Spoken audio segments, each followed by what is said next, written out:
My name is Emily. I'm 34 years old, and I work as a pediatric occupational therapist.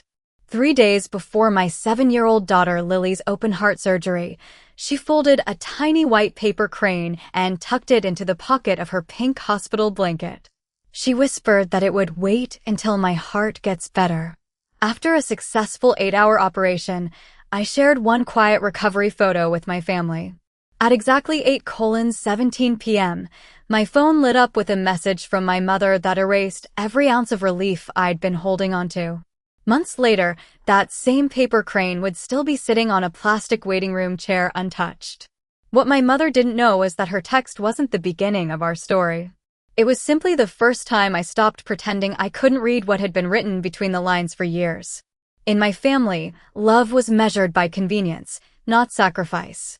The easiest people to celebrate were always placed first, while anyone who needed extra patience quietly slipped lower without anyone admitting there was a ranking system. The paper crane became a symbol of everything Lily believed families were supposed to protect. She carried it everywhere during her hospital stay, smoothing its wings with careful fingers whenever another nurse entered the room. Even with tubes attached to her arms, she thanked every doctor by name and apologized whenever someone adjusted her pillows. She had been born with a congenital heart defect, yet she worried more about making other people comfortable than herself. Looking back, I hate admitting that I helped normalize what my mother did. Whenever Mom overlooked Lily's appointments or skipped birthdays because they were too emotional, I explained it away. I told myself she simply struggled with hospitals. The truth was harder. I had spent years teaching my daughter to expect less from the people who should have loved her most. Before Lily's surgery, I made sure nobody could later claim there had been a misunderstanding. I texted my parents the hospital schedule on Monday morning, emailed visiting hours that afternoon, and confirmed everything again in our family group chat while my father and sister replied with thumbs-up emojis. My mother answered hours later with a sentence I had heard since childhood. "Don't make her issue." I stared at those words, convinced stress had made her insensitive for just one day. I thanked everyone anyway and packed Lily's little paper crane beside her hospital blanket, believing hope was still the safer choice. The surgery ended just after 5 p.m. on Thursday. The pediatric cardiologist told me everything had gone as well as anyone could have hoped. By 7:45 p.m., Lily was awake enough to squeeze my hand, and at exactly 8:11 p.m., the nurse helped me take one carefully framed photo. It showed Lily smiling weakly beneath a mountain of blankets, the white paper crane resting beside her pillow. I sent that single picture to our family group chat with the words, "She's okay. Thank you for every prayer." 6 minutes later, at 8:17 p.m., my phone vibrated. My mother's message contained only one sentence. "Stop making her our issue." The paper crane sat in the photograph beside my daughter's stitched chest, while the cruelest words I'd ever received from my own mother glowed across the same screen. It was impossible to look at one without seeing the other. Lily noticed my face before I realized I was crying. She couldn't lift her arms much because of the surgery, but she reached for my fingers anyway. "Grandma's busy," she whispered, almost as if she were comforting me instead of herself. There was no anger in her voice. No tears. Just quiet acceptance from a 7-year-old who had already learned not to expect too much from certain people. That hurt more than any dramatic scene ever could have. As I sat beside her hospital bed, memories rearranged themselves into something I could no longer deny. The missed dance recital because Mom had other commitments. The canceled birthday lunch because Lily's medication schedule was inconvenient. The Christmas morning she spent more time praising my cousin's perfect family photos than asking about Lily's latest cardiology appointment. I had always found explanations. Sitting there, I finally admitted the truth. I wasn't only someone who had been hurt. I had become someone who helped my daughter believe this treatment was normal. The next morning, I called my father first. He sighed before I finished explaining and told me my mother didn't mean it the way it sounded. My older sister, Rachel, was no different. She reminded me that Mom had always struggled with medical situations and said, "Don't make it a thing. Lily needs peace right now." I remember staring at the heart monitor beside my daughter's bed, wondering why everyone expected peace from the people being wounded instead of the people causing the wounds. The only person who reacted the way I secretly hoped someone would was Lily's night nurse, Angela. She had overheard enough to understand what happened. Before leaving her shift, she squeezed my shoulder and quietly said, "Your little girl shouldn't have to earn compassion. Neither should you." It was the first time someone gave me permission to stop chasing approval that was never freely offered. That afternoon, after thinking carefully, I sent my mother one final message. I told her she didn't have to visit the hospital if hospitals made her uncomfortable. She didn't have to bring flowers, gifts, or even stay long.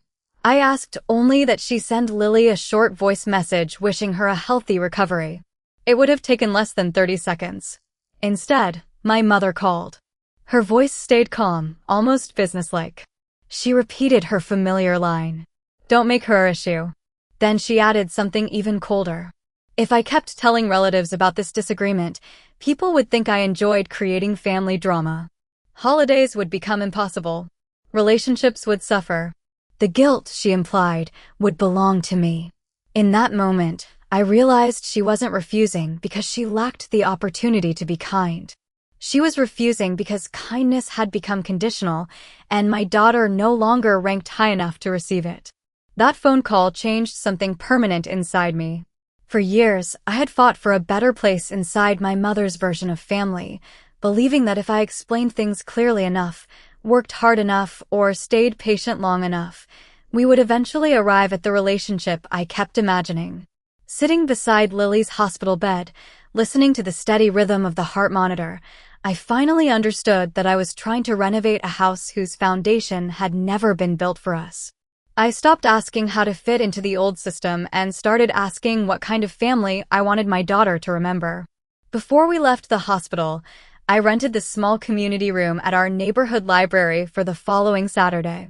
I reserved one extra chair with my mother's name on it anyway. Leaving space for someone is generosity. Begging them to fill it is surrender. The next evening, after Lily had fallen asleep on the couch with her paper crane balanced carefully on her blanket, I opened my laptop to tell the rest of the family about our plans. My first draft lasted exactly 3 sentences before I deleted it. It read, *, if you can ignore a child after open heart surgery, don't pretend you're a family. *, my second draft was even harsher. *, someday you'll wonder why Lily doesn't know you, and this is the answer. *, I erased that one too. Neither message would help Lily heal. Finally, I wrote only the truth. *, Lily is home and recovering well. We'll be celebrating her healthy heart this Saturday at 2 p.m. in the Maple Room at Westbrook Library. Everyone is welcome if you'd like to celebrate with her. *, no accusations. No arguments. Just an invitation. My mother's reply arrived 19 minutes later. *, do whatever you think you need. *, that was all. Not a question about Lily. Not a congratulations. Just another reminder that emotional distance had become her safest habit. Saturday afternoon didn't look perfect, but it felt real. 23 people came. Some brought homemade soup. One neighbor carried balloons shaped like tiny hearts. Angela, the nurse who had cared for Lily, stopped by after her shift still wearing navy blue scrubs. Children colored pictures while grandparents from our street, people unrelated to us by blood, applauded when Lily slowly stood to thank everyone for coming. Then, with surprising confidence, she pulled the edge of her cardigan aside, just enough to reveal the healing scar that stretched down the center of her chest. "This is where they fixed my heart," she said proudly. Nobody looked away. Nobody rushed to change the subject. They simply smiled because they understood that survival deserved celebration, not silence. Later that evening, my cousin texted me photos from my mother's formal anniversary dinner. Crystal glasses, polished silverware, 12 perfectly arranged place settings, and several empty chairs because so many guests had canceled at the last minute. I didn't feel victorious. I only noticed the difference between a table built for appearances and a room filled with people who genuinely wanted to be there. That night, after everyone had gone home, I folded napkins while Lily slept upstairs. The house was quiet enough that I could finally hear my own thoughts without fear. We had created something beautiful, but it hadn't come without a cost. I wasn't grieving the relationship I had with my mother. I was grieving the one I had believed was still possible. As I boxed away leftover cupcakes, my Aunt Helen lingered in the kitchen and spoke softly. She reminded me that my mother had grown up in a home where illness was treated like weakness and emotions were hidden behind spotless dining tables. It explained why compassion frightened her, but it didn't excuse the choices she kept making. Before leaving, Aunt Helen looked at the paper crane resting beside Lily's medicine schedule and quietly said, "The hardest truth is that understanding someone's pain doesn't require you to live inside it." Those words stayed with me long after the front door closed. Almost 4 months passed before my mother appeared at my front door without calling. It was 9:12 a.m. on a rainy Tuesday, and I saw her through the living room window holding a small gift bag she seemed unsure about carrying. I didn't rush to answer. I finished helping Lily button her school sweater, signed the permission slip sitting on the kitchen counter, and walked her to the hallway before opening the door nearly 7 minutes later. For the first time in my life, my mother had to wait instead of expecting everyone else to. She tried the familiar approach first. She said the family had been talking, that misunderstandings happen, that I shouldn't keep punishing everyone over one message. When I didn't argue, she switched to guilt, reminding me she wasn't getting any younger. Neither approach worked anymore because I wasn't fighting her. I was protecting my daughter. After a long silence, she asked the only question that sounded completely honest. "Is Lily afraid of me?" I answered just as quietly. "I don't need an apology first. Lily does. If you want any place in her life, start there, not with me." She nodded without defending herself for the first time I could remember. Later that afternoon, she and Lily sat together in the backyard while I stayed inside. I never listened at the window. Whatever was said belonged to them.